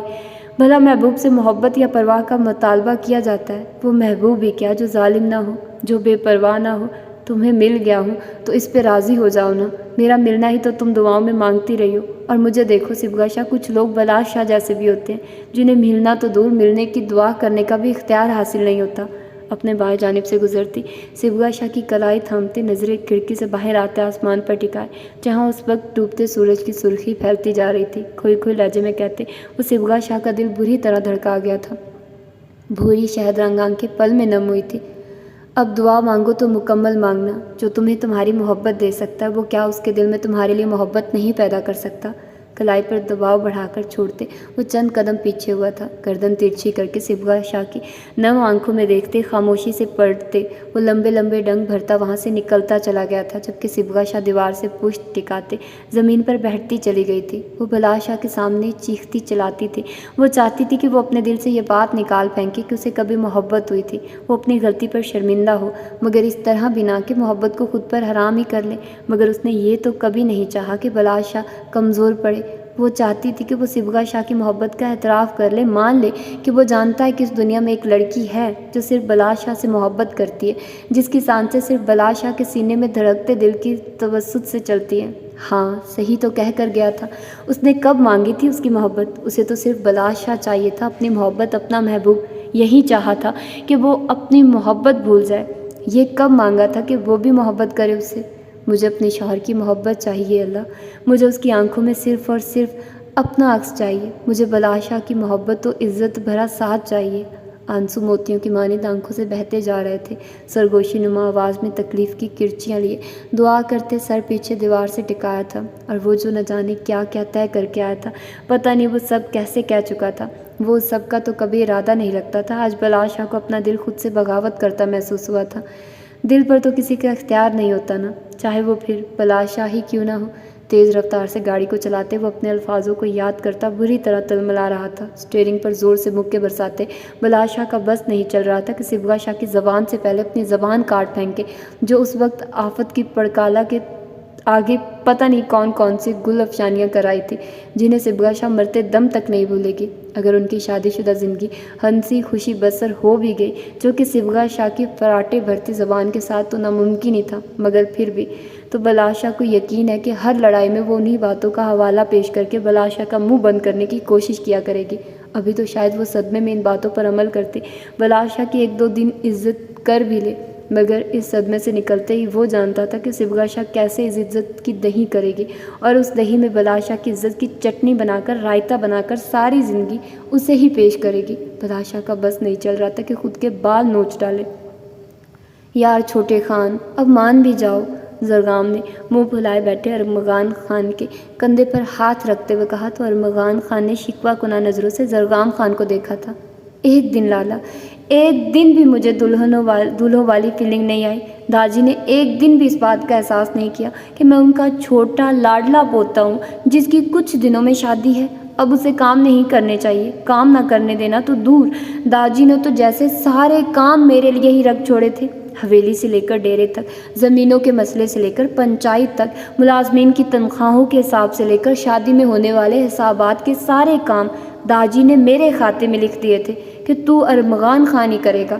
کسائی، دھوبی، کسان، ڈرائیور، نیز یہ کہ کام والے کی فیلنگ آ رہی تھی، اگر نہیں آ رہی تو دلہے کی فیلنگ نہیں آ رہی۔ ہاتھ میں تھامے رجسٹر کو میز پر لٹکتے جلے دل کے ساتھ کہا تو زرگام خان نے بامشکل اپنی مسکراہٹ کا گلا گھونٹا۔ یار چھوٹے خان، یہ کام کرنے والے کی فیلنگ نہیں، ایک شوہر بننے کی پریکٹس کروائی ہے داجی نے۔ اتنے دنوں میں لاکھ چاہنے کے باوجود بھی تم داجی کو کسی بات پر انکار کر سکے ہو، یہ کہہ کر کہ تم ہونے والے دلہے ہو۔ ارمغان خان کے قریب صوفے پر بیٹھ کر بایاں بازو ارمغان خان کے کندھے کے گرد لپیٹتے نرم لہجے میں استفار کیا تو ارمغان خان نے گردن ترچھی کرتے ہیزل ہنی آنکھوں میں معصومیت لیے سر انکار میں ہلایا تھا۔ ہاں تو بس یہ ایک شوہر بننے کی پریکٹس ہے، شادی کے بعد تم لاکھ چاہ کر بھی اپنی بیوی کو انکار نہیں کر سکو گے، یہ کہہ کر تو بالکل نہیں کہ تم اس کے شوہر ہو، کیونکہ جب تم یہ کہو گے کہ تم شوہر ہو تو وہ تمہیں بیوی بن کے بتائے گی، اور جب بیوی بن کر دکھاتی ہے تو ہم جیسے شوہر اکثر کمروں سے کیا حویلی سے بھی باہر پائے جاتے ہیں۔ سمجھانے والے انداز میں کہتے چھوٹے خان کی کمر تھپ تھپا کر میز پر پڑا رجسٹر اپنی طرف کھسکایا۔ تو مطلب لالا، آپ کو اتنے دن سے عقیدت لالی نے حویلی سے نکالا ہوا تھا؟ پرسوچ نظریں زرگام خان کے رجسٹر پر چلتے ہاتھ پر ٹکائے سرگوشی نما لہجے میں اس طرح کہا کہ کوئی اور اس راز کو سن نہ لے کہ اس کا لالا اتنے اپنی بیوی کے ہاتھوں گھر سے نکالا گیا تھا، جبکہ ارمغان خان کی بات پر زرگام خان کا دماغ بھگ سے اڑا تھا۔ وہ اسے کیا سمجھا رہا تھا اور چھوٹا خان کیا سمجھ رہا تھا؟ پہلے تو نہیں، اگر اب یہ بات زرگام خان کی بیوی سن لیتی تو یقیناً وہ حویلی کیا گاؤں سے بھی نکال باہر کیا جاتا، لیکن یہاں بیوی نہیں تھی۔ خود کو سنبھالتے زرگام خان نے چور نگاہ ارد گرد دوڑائی۔ اب لاڈلے بھائی کی ناراضگی پوری طرح ختم کرنے کا موقع ملا تھا تو وہ کیسے جانے دیتا، اسی لیے گلا خنخارتے وہ پیچھے کو ہوا تھا۔ نیلی گہری آنکھوں سے ارمغان خان کے سرخ و سفید چہرے کو دیکھا تھا۔ دیکھو، یہ بات صرف ہم دونوں میں رہے گی، انگلی اٹھائے رازدارانہ لہجے میں کہا تو ارمغان خان نے سمجھنے کے انداز میں سر ہلایا تھا، جسے دیکھتے زرگام خان نے ہنسی ضبط کرتے رجسٹر پر سر جھکایا تھا۔ حساب دیکھتے زرگام خان نے خاموش محسوس کرتی گردن ترچھی کرتے ارمغان خان کو دیکھا تو جو قالین پر نظریں جمائے ہوئے تھا۔ کیا سوچ رہا میرا چھوٹا خان؟ لالا یار، وہ اتنی پیاری ہے نا کہ میرا دل چاہتا ہے کہ وہ جیسے ہی میری ہو میں اسے چھپا کر رکھ لوں۔ چھپا کے بعد میں رکھنا، پہلے اپنے جذبات پر قابو رکھے چھوٹے خان، وہ جو اپنی دھن میں بتا رہا تھا۔ اپنی پشت سے آئس خان کی آواز سنتا حیرت و خوشی کی ملی جلی کیفیت لیے جھٹکے سے اٹھتا پلٹا تھا۔ آج تو لگتا ہے میرے دونوں لالا کو مجھ معصوم پر ترس آ گیا ہے، آئس خان کے گلے لگتے شکوہ کناں لہجے میں کہا تو آئس خان نے مسکراتے زور سے چھوٹے کو بھینچا تھا۔ ترس نہیں، بس چھوٹے خان سے دور ہی نہیں رہا جاتا، تمہاری یاد کھینچ لائی ہمیں، زرگام خان کے گلے لگتے چھوٹے خان کو جواب دیا تو ارمغان خان نے سمجھنے کے انداز میں سر ہلایا تھا۔ ویسے لالا برا مت مانیے گا، ایک بات کہوں؟ پرسوچ نظریں آئس خان پر ٹکاتے ہوئے کہا تو آئس خان نے الجھ کر ارمغان خان کو دیکھا جو اس وقت بالکل سنجیدہ دکھائی دے رہا تھا۔ وہ آپ کو نہیں لگتا کہ یہ دور نہیں رہا جاتا، یا پھر یاد کھینچ لائی؟ یہ بات آپ بھابھی سے کریں، یا یہ محبت بھرا جملہ میری بیوی کے منہ سے میرے لیے زیادہ اچھا لگنا تھا؟ ارمغان خان کی بات سمجھنے کی کوشش کرتا آئس خان سرگام خان کے کہکے پر بری طرح خجل ہوا تھا۔ ویسے کیا تو چھوٹا خان ٹھیک ہی رہا ہے، تم اپنے دل کی بات چھوٹے خان کا نام لے کر تو نہ بتاؤ یار، اگر تم ویسے بھی بتا دو گے تو کون سا ہم کچھ کہنے والے؟ سرگام خان کے شوخ لہجے پر آئس خان نے گھور کر دونوں کو دیکھا تھا۔ ہاں نا لالا، جیسے ابھی آپ کے آنے سے پہلے زرگام لالا نے مجھے حویلی سے باہر رہنے کی وجہ بتائی، ویسے ہی آپ مجھے اپنے آنے کی وجہ بتا سکتے ہیں۔ میں کسی کو نہیں بتاؤں گا، ارمغان خان نے چہرے پر معصومیت لیے ہیزل انی آنکھوں کو پٹ پٹاتے ہوئے کہا تو آئس خان نے گھور کر اسے دیکھا تھا، جبکہ زرگام خان نے گڑبڑا کر چہرے کا رخ بدلا تھا۔ تم باتیں بعد میں کر لینا، کھانا تیار ہو گیا ہوگا، آؤ پہلے کچھ کھا لیں۔ اس سے پہلے ارمغان خان کوئی اور بات کرتا، زرگام خان کے سنجیدہ لہجے پر سر اس بات میں ہلایا تھا۔ اب کیوں منہ پھلایا ہوا ہے؟ گلاب اور موتیوں کے پھولوں سے بنی بندیا کو ٹھیک کرتے سلوا شاہ نے منہ پھلائے بیٹھی صبغہ سے استفار کیا تو صبغہ نے منہ بسور کر ہاتھوں میں پہنے گجروں کو گھمایا تھا۔ تمہارا سڑیے لالا آخر چاہتا کیا ہے؟ میں نے سوچا تھا کہ ہماری رسم ساتھ ہوگی، رسم ساتھ ہونا تو دور، اس نے جو رسم ہونی تھی اسے بھی بالکل نہ ہونے کے برابر کر دیا۔ سر جھکا کے جاؤ خاندان کی آنٹیوں چچیوں سے مہندی لگواؤ اور ویسے ہی منہ جھکا کر واپس روم میں آ جاؤ۔ نہ کوئی میوزک، نہ کوئی ڈھول دھماکہ، ایسی ہی ہوتی ہے لڑکیوں کی مہندی۔ اور خوب نواب صاحب نے ڈیرے پر اپنے دوست یاروں کے لیے سارے انتظامات کیے ہیں، میرا نہیں تو اپنی بہن کا خیال کر لیتا، اس کی بھی تو مہندی ہے نا۔ بالکل دل نہیں کر رہا میرا نیچے جا کر ان آنٹیوں میں شو پیس بن کر بیٹھنے کا، ایک ہی سانس میں روانی سے کہتی وہ سلوا شاہ کو بخلا گئی تھی۔ ہلکے گلابی رنگ کی شرٹ جس پر بریک گولڈن کام ہوا تھا کے ساتھ ہلکے سبز رنگ کے شرارہ پہنے، دونوں رنگوں کے امتزاج کا کام والا دوپٹہ جسے پیچھے سر کے پن کر کے دائیں بازو کے نیچے سے گزار کر پن کیا تھا، مہندی لگے ہاتھوں میں گجرے پہنے، ماتھے اور کانوں میں پھولوں سے بنے خوبصورت آویزیں پہنے، شہد رنگ آنکھوں میں غصہ لیے وہ نظر لگ جانے کی حد تک خوبصورت لگ رہی تھی۔ سلوا نے دل ہی دل میں ماشاءاللہ بولتے صبغہ کو آہستہ بولنے کا اشارہ کیا تھا، جبکہ وہ بھی صبغہ جیسی ڈریسنگ کیے کرسٹل گرے آنکھوں سے صبغہ کو چپ رہنے کا اشارہ کرتی بیوٹیشین کی طرف مڑی تھی۔ آپ جا سکتی ہیں، کمرے کے باہر ملازمہ ہوگی، وہ آپ کو حویلی سے باہر تک چھوڑ آئے گی، بیوٹیشین کو نرم لہجے میں کہتی ٹیبل پر رکھے گلاس میں پانی انڈیلتی وہ صبغہ کے پاس آئی تھی، جبکہ بیوٹیشین اپنا سامان اٹھاتی کمرے سے باہر نکلی تھی۔ اور خود کے بارے میں کیا خیال ہے؟ تم تو رسم بھی نہیں کرنا چاہتی تھی، اتنی منتیں کرنے کے بعد پھپھو تمہیں لائی ہیں، اور مہندی کے لیے تو وہ رونے والی ہو گئی، تب جا کر تمہیں ان پر اور ہم سب پر ترس آیا۔ صرف لالا نہیں، تم بھی ان جیسی سڑیلی ہو، اور اب زیادہ منہ پھلانے کی ضرورت نہیں، جیسی بھی رسم ہو رہی ہے نیچے چلو، ہر چیز کا تو انتظام کیا ہے، صرف میوزک نہیں ہے، باقی کس چیز کی کمی ہے؟ اتنا ہلا گلا تو لڑکیاں ویسے بھی کر لیتی ہیں، تم بس نیچے چلو، یقین کرو نہیں ہوگی بور، عقیدت اور حوریہ بھی آئیں گی مہندی لے کر، ان کے ساتھ بھی تو وہاں سے لڑکیاں آئیں گی نا، صبغہ شاہ کو سمجھانے والے انداز میں کہتے پانی کا گلاس تھمایا تو صبغہ نے منہ بسور کر گلاس لبوں کو لگایا تھا، جبکہ صبغہ کے مان جانے پر سلوا نے دل ہی دل میں شکر ادا کیا تھا۔ تبھی سمرین اور ندا بیگم دروازہ کھولتی اندر داخل ہوئی تھی۔ ماشاءاللہ میری بیٹیاں تو بہت پیاری لگ رہی ہیں، سمرین شاہ کے محبت بھرے لہجے پر صبغہ مسکرا کر ان کے گلے لگی تھی، جبکہ ندا بیگم نے سلوا کو گلے لگاتے سر پر پیار کیا تھا۔ دونوں تیار ہو تو میں لڑکیوں کو بھیجتی ہوں، پھر آ جانا ان کے ساتھ نیچے۔ سمرین شاہ کے کہنے پر سلوا نے سر اس بات میں ہلایا تھا۔ حلیمہ چچی کہاں ہیں؟ عقیدت اور حوریہ نے انا مہندی لے کر، ساتھ مہمان بھی ہوں گے تو بس انتظامات دیکھ رہی ہیں، حلیمہ اور پھر پلوشہ اور امتصال کے لیے مہندی بھی لے کر جانی ہے، 2 لڑکے تو اس گھر کے داماد تو صرف بلاج بچتا، اب ہم نے سوچا کہ بلاج کو ساتھ لے کر جائیں یا اس کے ہاتھ بھجوا دیں، بس وہ لڑکا اب مان جائے۔ سلوا کے پوچھنے پر سمرین بیگم نے بتایا تو صبغہ شاہ نے بلاج کے نام پر ناک سکیڑی تھی، جس پر ندا بیگم نے گھور کر صبغہ کو دیکھا تھا۔ میری مانی تو ممانی میرا مطلب میرے سر کے سائیں کی منتیں کرنے سے اچھا کہ آپ بہرام لالا کو بھیج دیں، پہلی بار میں ہی مان جائیں گے۔ روانی میں بولتی وہ سلوا شاہ کی آنکھیں دکھانے پر بخلا کر سڑیت سے سر کے سائیں پر آئی تھی، جبکہ اس کے منہ سے بلاج شاہ کے لیے ایسے الفاظ سنتی سمرین شاہ کا دل اس کے صدقے وارث جانے کا کر رہا تھا۔ نہیں بیٹا، اچھا تھوڑی لگتا ہے، سب کیا کہیں گے کہ دلہا صاحب خود ہی مہندی لے کر آ گئے۔ ندا بیگم نے صبغہ کو آنکھیں دکھاتے ہوئے دانت کچکچا کر کہا تو صبغہ نے ناک سے مکھی اڑانے والے انداز میں ہوا میں ہاتھ لہرایا تھا۔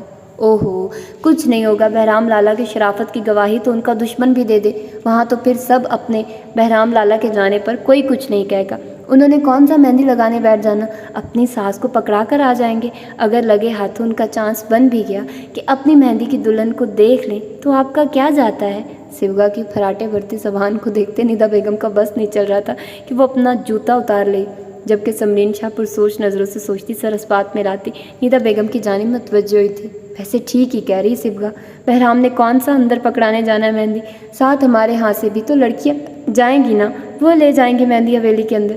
بہرام کے جانے سے یہ تو ہوگا کہ گھر سے تو کوئی آیا، اور ساتھ ایسا کریں گے کہ حلیمہ یا میں چلی جاؤں گی، باقی حویلی کے انتظامات آپ یا اگر میں رک گئی ہم دیکھ لیں گے۔ سمرین بیگم کے کہنے پر ندا بیگم نے سمجھنے کے انداز میں سر ہلایا تھا۔ اور خدا کا واسطہ ہے سبگا، اب چپ کر کے بیٹھ جاؤ، اور جب نیچے آؤ تو کوشش کرنا کہ تم نہ ہی بولو، بس تھوڑا سا شرما لینا۔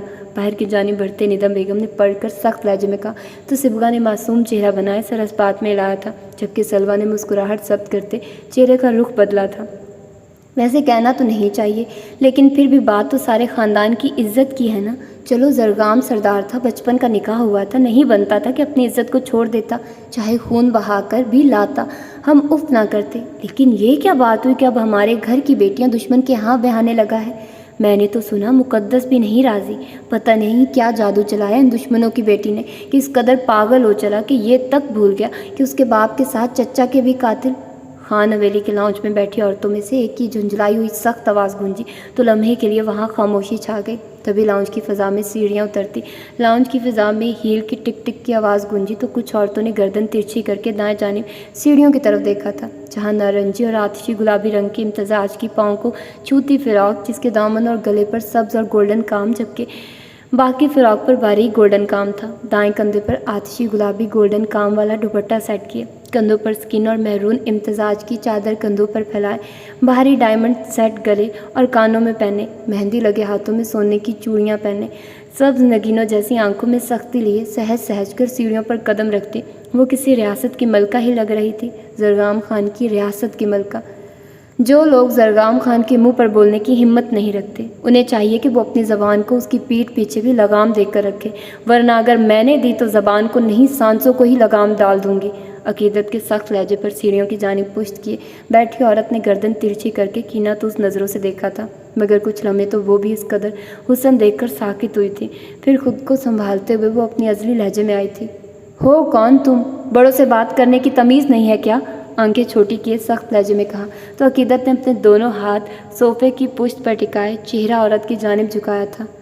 اپنا تعارف کروانے کی ضرورت نہیں مجھے، اتنا ہی حوالہ کافی ہے کہ میں سردار زرگام خان کی بیوی ہوں، عقیدت زرگام خان۔ میں نے اپنے شوہر پر جادو کیا ہو یا اسے کسی جادو سے نکالا ہو، یہ آپ لوگوں کا سر درد نہیں۔ اور دوسری بات، جہاں بات میرے شوہر کی آتی ہے وہاں میں تمیز کیا ہر لحاظ بھول جاتی ہوں، آئندہ بولنے سے پہلے احتیاط کیجیے گا۔ آپ کو شادی میں انوائٹ کیا ہے، شادی پر مشاہرہ کرنے کے لیے نہیں۔ سخت نظروں سے گھورتی ابھی وہ کچھ اور کہتی کہ پیچھے سے آتی کشف بیگم نے اس کے کندھے پر ہاتھ رکھا تھا۔ عقیدت جاؤ، حوریہ باہر ویٹ کر رہی ہے، لیٹ نہ ہو جانا، پھر تم لوگ آؤ گے تو رسم بھی شروع کرنی ہے۔ مسکرا کر عورتوں کو دیکھتے نرم لہجے میں کہا تو عقیدت نے گہری سانس بھرتے خود پر ضبط کیا تھا اور آنکھوں کے اشاروں سے عورت کے بارے میں استفسار کیا تھا۔ مقدس بیگم کی ننیال کی طرف سے ہے، کشف بیگم نے آہستہ آواز میں کہا تو عقیدت نے ابرو اچکا کر سمجھنے کے انداز میں سر ہلایا تھا۔ میں بھی کہوں، ان کے علاوہ اتنا زہر کس میں ہو سکتا ہے؟ ان کے جاننے والوں کا اتنا زہریلا ہونا تو بنتا ہے۔ چہرے پر آتے بالوں کو پیچھے چٹکتے طنزیہ لہجے میں کہتی لاؤن سے باہر کی جانب بڑھ گئی، جبکہ کشف بیگم نے ماتھے پر ہاتھ پھیرتے جبراً مسکرا کر اطراف میں نگاہ دوڑائی تھی۔ مجھے لگتا تھا صرف زرگام ہی ایسا ہے، سر کو نفی میں لاتے بڑبڑا کر کہتی وہ پڑھ کر کچن کی جانب بڑھی تھی، جبکہ لاؤنج میں پھیلی خاموشی سرگوشیوں میں بدل چکی تھی۔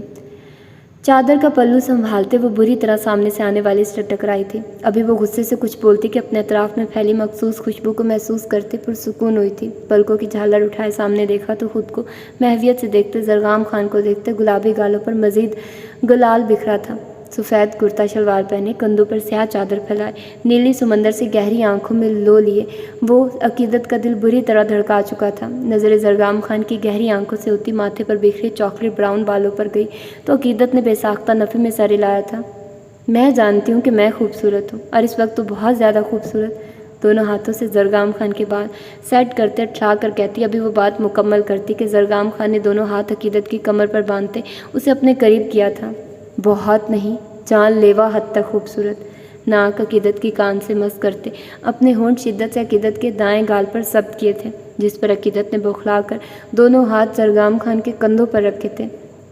یہ لاؤنج سے باہر نکلے تو راہداری سے دائیں جانب کا حصہ تھا، جس کا رخ باہر کی جانب تھا، جہاں سے حویلی کی عورتوں کے لیے باہر جانے کا رستہ تھا۔ اس جانب کسی غیر مرد کا ہونا تو ناممکن تھا، اور جو عورتیں مہمان تھیں وہ بس حویلی کے لاؤنج یا گارڈن میں موجود تھیں، لیکن پھر بھی زرگام خان نے اطراف میں نگاہ دوڑاتے شوق نظروں سے عقیدت کو دیکھا تھا۔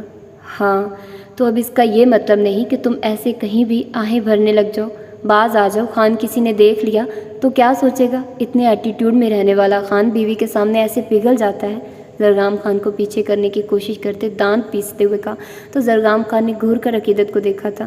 خان تو کبھی باز نہیں آنے والا، لیکن تم یہ رسمیں نپٹا کر جلدی روم میں آنے کی کرنا، کیونکہ آج رات یہ خان تمہارے منہ سے وہ ساری تعریفیں پھر سے سننے کا ارادہ رکھتا ہے جو تم اس دن کسی اور کی شان میں کر رہی تھی۔ ایک بازو عقیدت کی کمر پر ٹکائے جبکہ بایاں ہاتھ گردن اور چہرے کے درمیان رکھتے مسکراتے ہوئے کہا تو عقیدت کو اپنے گلے میں گلٹی سی ابھرتی محسوس ہوئی۔ میں کسی کی تعریف نہیں کر رہی، اتنے کام ہے، میں تھکی ہوئی ہوں گی آج، خشک پڑتے ہونٹوں کو تر کرتے مدھم لہجے میں کہا تو زرگام خان نے ہاتھ پر دباؤ بڑھاتے عقیدت کو خود میں بھینچا تھا۔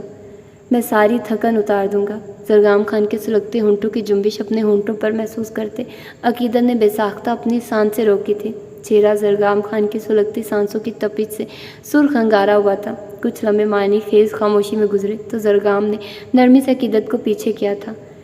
میں انتظار کروں گا، جلدی آنا، عقیدت کا گال تھپ تھپاتے تنبیہہ لہجے میں کہہ کر ایک بھرپور نگاہ ڈالتے اندر کی جانب قدم بڑھائے۔ اور ہاں، سانس لے لو، ابھی سانس روکنے کی ضرورت نہیں، یہ کام میں رات میں خود کر لوں گا۔ اپنی پشت سے آتے زرگام خان کی آواز پر عقیدت نے بوکھلا کر سانس لی تھی اور پھر سمجھ آنے پر پلٹ کر جاتے ہوئے زرگام خان کی پشت کو گھورا تھا۔ حوریہ نے اکتا کر سیٹ کی پشت سے سر ٹکایا تھا۔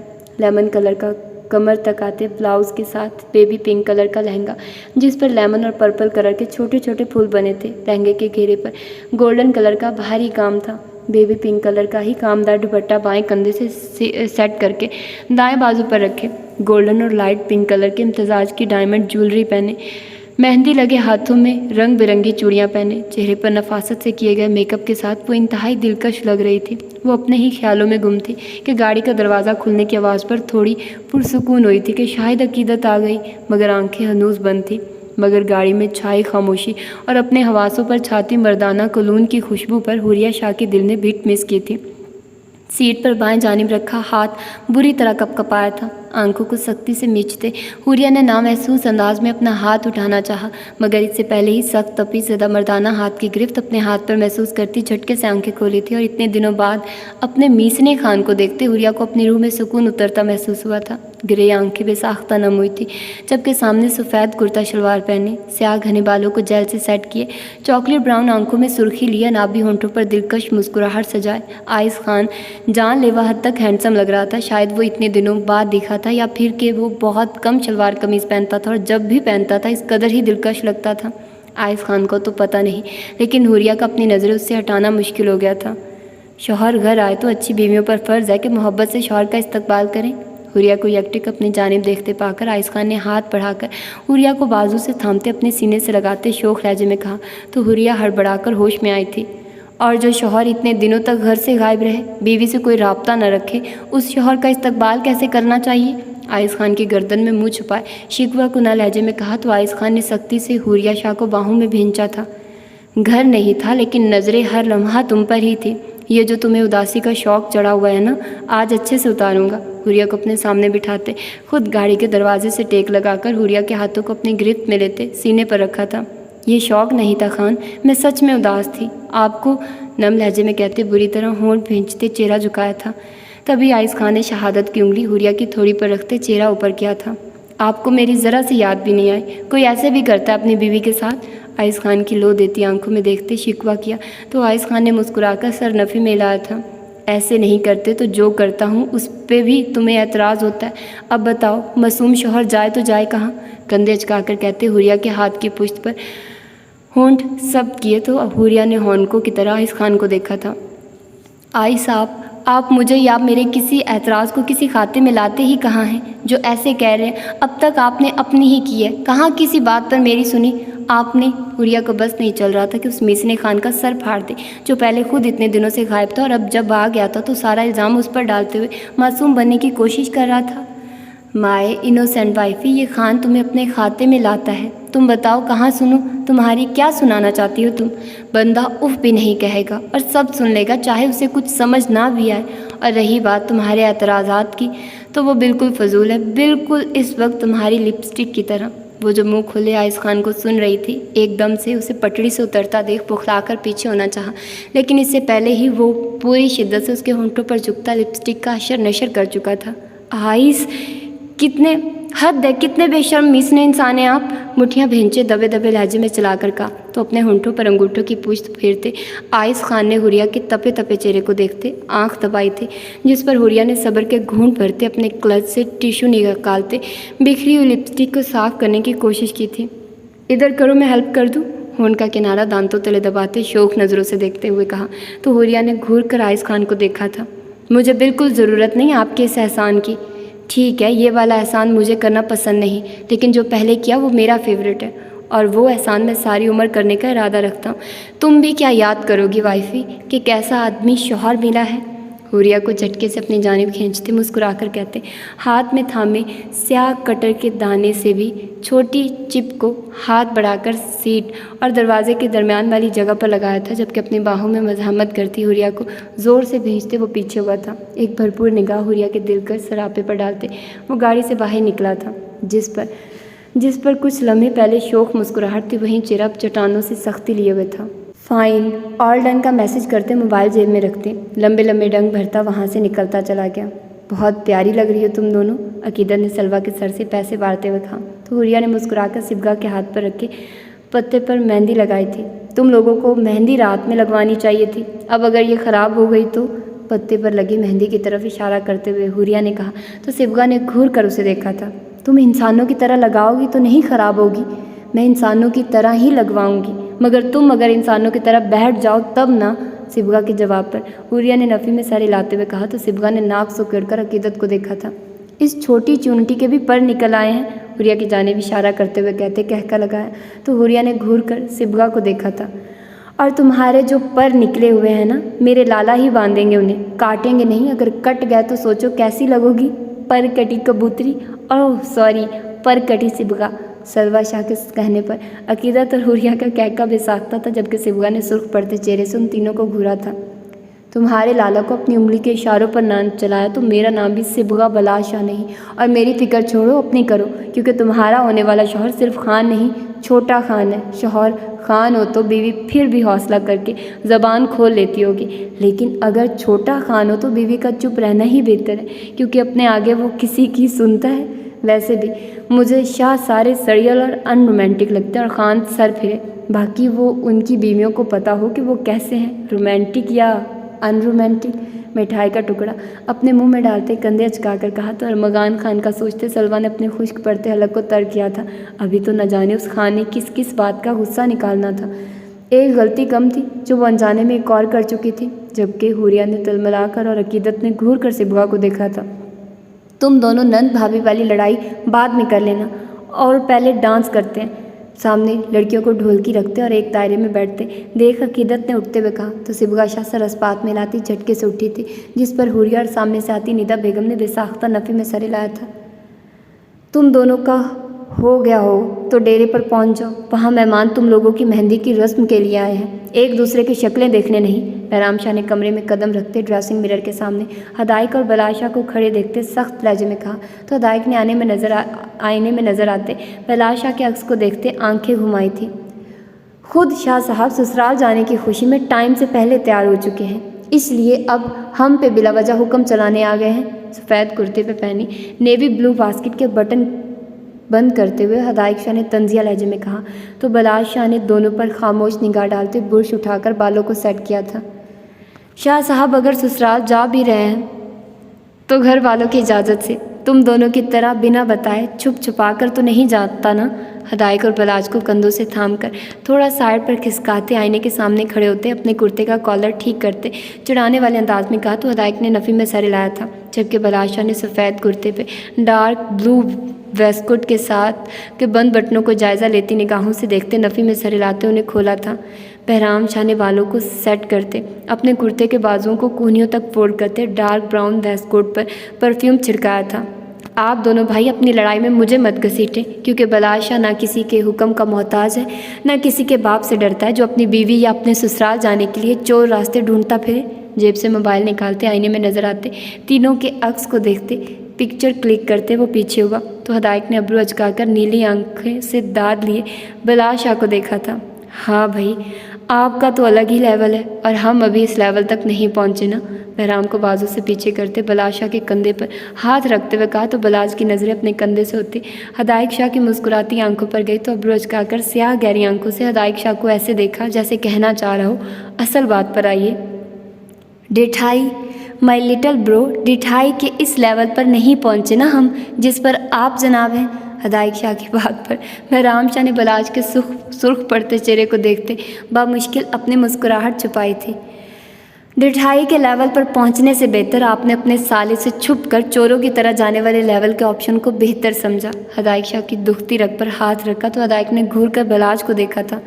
اگر تم دونوں نے نظروں کے وار سے ایک دوسرے کو ہرا دیا ہو تو اب انسانوں کی طرح ڈیرے پر پہنچو، وہاں جا کر صرف اسٹیج پر منہ پھلا کر نہیں بیٹھ جانا، میرے آنے تک انتظامات بھی دیکھ لینا، باقی میں خود آ کر دیکھ لوں گا۔ دونوں کے کندھوں پر ہاتھ رکھ کر پیچھے کرتے تنبیہہ لہجے میں کہا تو دونوں نے سمجھنے کے انداز میں سر اس بات میں لایا تھا۔ اب ایسے بھی مت دیکھو مجھے، پتہ ہے کہ بہت پیارا لگ رہا ہوں، بلاج شاہ کو دیکھتے چھیڑنے والے انداز میں کہا تو بلاج نے گہری سانس لیتے ہدایق شاہ کو دیکھا تھا۔ مجھے نہیں پتا تھا کہ ڈاکٹرز کو اپنی شادی کی اتنی خوشی ہوتی ہے کہ خوشی خوشی میں وہ اپنا مانسک سلطنت کھو بیٹھتے ہیں۔ بلاج شاہ کے نفی میں سر ہلا کر کہنے پر بہرام شاہ کا کہکا گونجا تو ہدایق نے گھور کر دونوں کو دیکھا تھا۔ اور مجھے بھی نہیں پتا تھا کہ شادی سے انکار کرنے والے بلاج شاہ کو شادی کی اب اتنی خوشی ہے کہ اپنی تیاری اور حویلی کے سب انتظامات چھوڑ کر وہ مہندی کے دن اپنی بیوی کو منانے گیا ہوا تھا۔ ہدایق شاہ کے کہکا لگا کر کہنے پر بہرام شاہ نے کا کہکا بے ساختہ تھا۔ لالا ناؤ ویٹ اینڈ واچ، اب اس بات کا بدلہ نہ لیا نا تو میرا نام بھی بلاج شاہ نہیں۔ بلاج شاہ کے تلملا کر کہنے پر ہدایق شاہ نے بامشکل اپنی ہنسی ضبط کرتے اسے گلے لگایا تھا، جس پر بلاج شاہ نے منہ بسورتے پیچھے کرنا چاہا، مگر اس سے پہلے ہی بہرام شاہ دونوں کو بازوؤں میں دبوچ چکا تھا۔ چلو اپنی اپنی ماؤں کے شیرو، منا لو اپنی آزادی کے آخری دن کو، کل سے تو بیویوں کے مرید ہی بننا ہے۔ کہہ تو ایسے رہیں جیسے آپ کی والی نے آپ کو بخش دینا ہے۔ بلاج شاہ نے قدم باہر کی جانب بڑھاتے بہرام شاہ کی بات کا جواب دیا تو ہدایق شاہ نے نفی میں سر ہلایا تھا۔ تم لوگوں نے اپنی پسٹلز، ابھی بہرام شاہ اپنی بات مکمل کرتا کہ بلاج شاہ نے پڑھتے کمر سے اٹھایا تو وہاں بندی پسٹل دیکھ بہرام شاہ نے سر اس بات میں لایا تھا، جبکہ ہدایق شاہ نے بھی سر اس بات میں لاتے قدم باہر کی جانب بڑھائے تھے۔ یہ سب آج بھی تو ہو سکتا ہے نا، سب انتظامات تو مکمل ہے، پھر کیوں کل یا پرسوں پر کام کو ڈالنا؟ بادام گل کی فون سے گونجتی جھنجھلائی ہوئی بات پر مقدس بیگم نے کوفت سے فون کو دیکھا تھا۔ نام تمہارا بادام گل ہے اور عقل نام کی کوئی چیز نہیں تم میں چاہتی ہوں کہ وہ الگ الگ نہیں، ایک ہی جگہ ایک دوسرے کو تڑپتے ہوئے دیکھ کر مرے، یا پھر ان کے مرنے سے پہلے ان کے درمیان ایسی غلط فہمی پیدا کر دوں کہ کوئی چاہ کر بھی کسی دوسرے کو بچانے کی کوشش نہ کرے، اور یہ صرف کل یا ولیمہ والے دن ہی ممکن ہے۔ کچھ گھنٹے یا ایک دن ہی کی تو بات ہے، جتنا خوش ہونا چاہتے ہیں ہو جائیں، پھر تو نہ کوئی خوشی ہوگی نہ خوشی منانے والا۔ مقدس بیگم کے زہر بھرے لہجے پر دوسری جانب بادام گل نے ہنکارا بھرا تھا کہ تبھی دروازہ کھلنے کی آواز پر مقدس بیگم نے ہڑبڑا کر فون بند کیا تھا، جبکہ اپنے سامنے شہزادوں سے شان لیے آتے زرگام خان کے چہرے پر پھیلی نرم مسکراہٹ کو دیکھتے مقدس بیگم کو بے چینی ہوئی تھی۔ تم ڈیرے پر نہیں گئے؟ اپنا ہاتھ تھام کر ہونٹوں سے لگاتے زرگام خان کو دیکھتے حیرانی سے استفسار کیا تو زرگام خان نے مسکرا کر سر اسپات میں ہلایا تھا۔ گیا تھا، پھر مجھے خبر ملی کہ میری خوشیوں میں سب سے زیادہ جس کا حق بنتا ہے وہ ابھی تک اپنے کمرے میں ہے، تو بس پھر یہ خان چلا آیا، مسکرا کر کہتے مقدس بیگم کے دائیں جانب جبکہ جگہ سنبھالی تو مقدس بیگم نے انکارا بھرا تھا۔ سچ کہوں کہ بیوی میکے چلی گئی تو ماں کی یاد آ گئی، مقدس بیگم کے منہ بنا کر کہنے پر زرگام خان نے مسکراتے ہوئے سر نفی میں ہلایا تھا۔ سچ تو ہے کہ میکے چلی گئی، اور آپ جانتی ہیں ماں، وہ جب مجھ سے دور جاتی ہے تو مجھے لگتا ہے میرے وجود کا کوئی حصہ اپنے ساتھ لے گئی ہو۔ اس سے دور ہو کر سکون نہیں آتا۔ لیکن سچ تو یہ بھی ہے کہ ماں تو ماں ہوتی ہے، ماں کی جگہ تو کوئی نہیں لے سکتا۔ اس بات سے ہم چاہے انکار کریں یا اقرار، لیکن اس حقیقت کو جھٹلا نہیں سکتے۔ نرم لہجے سے مقدس بیگم کو دیکھتے سر ان کے کندھے سے ٹکایا تھا۔ خیر میری چھوڑیے، یہ بتائیے آپ کو مجھ سے کتنی محبت ہے، یا کب ہوئی تھی؟ جب میں دنیا میں آ گیا تھا یا آنے والا تھا؟ زرگام خان کے سوال پر مقدس بیگم ساکت ہوئی تھی۔ گردن ترچھی کر کے اپنے کندھے پر دھرے زرگام خان کے سر کو دیکھا تھا اور پھر ذہن میں زرگام خان کے سوال کو دہرایا تھا۔ کب محبت ہوئی تھی، یا محبت تھی ہی کب؟ دل بری طرح بے چین ہوا تھا، اپنے اندر ایک عجیب سا سناٹا محسوس ہوا تھا۔ اچھا چھوڑیے، ماں کو تو اپنی اولاد سے محبت ہوتی ہی ہے، کیا فضول سوال پوچھ رہا ہوں؟ آپ یہ بتائیے کہ آپ اب بھی خوش نہیں؟ میری خوشی میں بھی خوش نہیں؟ میں یقین دلاتا ہوں ماں، عقیدت سے آپ کو کبھی کوئی تکلیف نہیں پہنچے گی۔ وہ پلٹ کر آپ کی کسی بات کا جواب بھی نہیں دے گی۔ آپ جیسا چاہیں گی میں اسے ویسا کرنے کا کہہ دوں گا، وہ مان جائے گی۔ وہ تھوڑی جذباتی ہے، بالکل آپ کے بیٹے جیسی، لیکن دل کی بہت اچھی ہے۔ مقدس بیگم کی طرف سے کوئی جواب نہ پا کر بات جاری کی تو مقدس بیگم نے خاموش نظروں سے زرگام خان کو دیکھا تھا۔ اگر وہ غور کرتی تو زرگام خان کے لہجے میں گھلی نمی کو بآسانی محسوس کر سکتی تھی۔ اگر وہ غور کرتی تو خوش ہوں میں، اور آ رہی ہوں رسم میں، تم چلو جا کر ڈیرے پر اپنے کام سنبھالو۔ زرگام خان کو کندھے پر ہاتھ رکھتے سنجیدہ لہجے میں کہا تو زرگام خان نے مسکرا کر سر اس بات میں ہلایا تھا۔ میں نے عقیدت سے پہلے آپ سے محبت کی ہے ماں، سب سے زیادہ۔ کھوئی کھوئی لہجے میں کہتا وہ جھٹکے سے اٹھتا وہاں سے نکلتا چلا گیا تھا، جبکہ مقدس بیگم نے اپنے کندھے پر نمی محسوس کرتے حیرت سے چھو کر دیکھا تھا۔ زندگی میں پہلی دفعہ دل اس قدر بے چین ہو کر دھڑکا تھا کہ مقدس بیگم کو خوف محسوس ہونے لگا تھا۔ نظریں اپنے کپ کپاتے ہاتھوں پر گئی تو کانوں میں زرگام خان کے الفاظ گونجنے لگے تھے۔ خیر میری چھوڑیے، یہ بتائیے آپ کو مجھ سے کتنی محبت ہے، یا کب ہوئی تھی؟ جب میں دنیا میں آ گیا تھا یا آنے والا تھا؟ اچھا چھوڑیے، ماں کو تو اپنی اولاد سے محبت ہوتی ہی ہے، کیا فضول سوال پوچھ رہا ہوں؟ آپ یہ بتائیے کہ آپ اب بھی خوش نہیں؟ میری خوشی میں بھی خوش نہیں؟ تو یہ تھی آج کی ایپیسوڈ، اور پہلے میرا ارادہ تھا کہ جتنا میرے پاس PDF ہے میں وہ دے دوں، لیکن وہ 28 منٹ کا بنا تھا تو اس کو میں نے وہیں پر کلوز کر دیا تھا۔ لیکن پھر میں نے فیس بک سے باقی والی ایپیسوڈز نکالی اور آپ لوگوں کے گوش گزار پیش کر دی ہیں۔ ہوپ سو کہ آپ لوگوں کو یہ ایپیسوڈ پسند آئی ہوگی، اور میں اب بہت زیادہ تھک چکی ہوں اور میرا ارادہ ہے کہ میں ایپیسوڈ کو ختم کر دوں۔ تو اپنا فیڈ بیک مجھے دیجیے گا اور بتائے گا کہ آپ لوگوں کو یہ ایپیسوڈ کیسی لگی۔ ملتے ہیں انشاءاللہ اس کی اگلی ایپیسوڈ میں۔ ٹل دین اللہ حافظ۔